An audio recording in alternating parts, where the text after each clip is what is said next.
Колеги, благодарам за присуството на денешната пресконференција на ВМРО-ДПМН. Кадрите на Социјалдемократскиот сојуз употребуваат политичко насилство. Социјалдемократскиот сојуз демонстрира насилничко однесување. Поточно, поранешниот кандидат на Социјалдемократскиот сојуз за градоначалник на општина Штип и председател на општинската организација на оваа партија, господинот Здравко Коцев, во саботата насилно го нападнал возилото на господинот Васко Арсов, член на ВМРО-ДПМН, со цел физички да се пресмета со него. Овој настане сериозен инцидент и ова е прв пат после долги години политички функционер да изврши насилство. Очигледно Социјалдемократскиот сојуз станува партија на насилници. Ваквото насилничко однесување представува удар врз демократијата и демократските процеси во државата.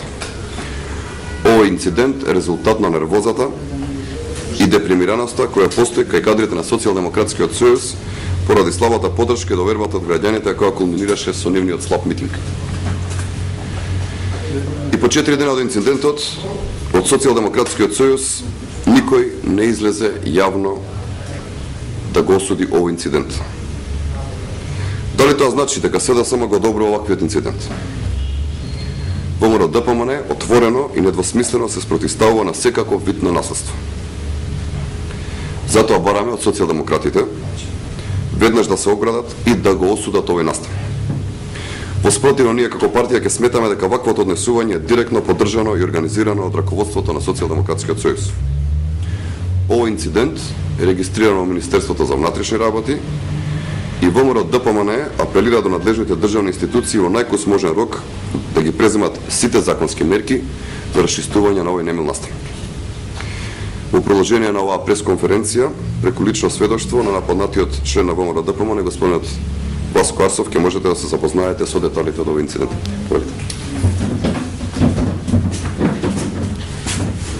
Значи, во петокот, околу 18 часот, значи по рутинска контрола која вршам секој ден, бидејќи имаме работници во 3 смени, пред неговиот дуќан кој се наоѓа во центарот во Штип, во возилото службено во движење, бев нападнат лично од негова страна, беше фрнал на страна кон моето возило со тврд предмет, точно не можам да кажам што беше, и тоа продолжив понатаму во движење право во полициската станица каде што го и пријави случајот, бидејќи познавајќи личноста Здравко Коцев на се што е спремен и дека сака да предизвика инцидент со кој го и привлекува вниманието, бидејќи само тоа му е останато.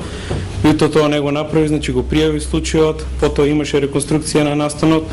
Меѓутоа не знам од кои причини, бидејќи со него едноставно не комуницирам, меѓутоа неговите поддржувачи моментално како директор во јавното предпријатие Истар, кој беше и тој претходно директор во времето на СДСМ, значи неговите поддржувачи кои беа избркани од работа и веќе се во судски процедури, значи се заглавени во криминал, меѓутоа и тој е еден од нив и мислам дека тоа е единствената причина за која тој ме наведува да направиме инцидент и едноставно да се исплашаме и да престанеме со прогонувањето кој го има правено на криминалот во јавното предпријатие Истар, меѓутоа еве веќе е процесуирано и во судот 3 кривични пријави и еве апелирам до целото судство и до сите институции, значи конечно овој човек, значи лицето Здравко Коцев да се најде таму каде што му е местото.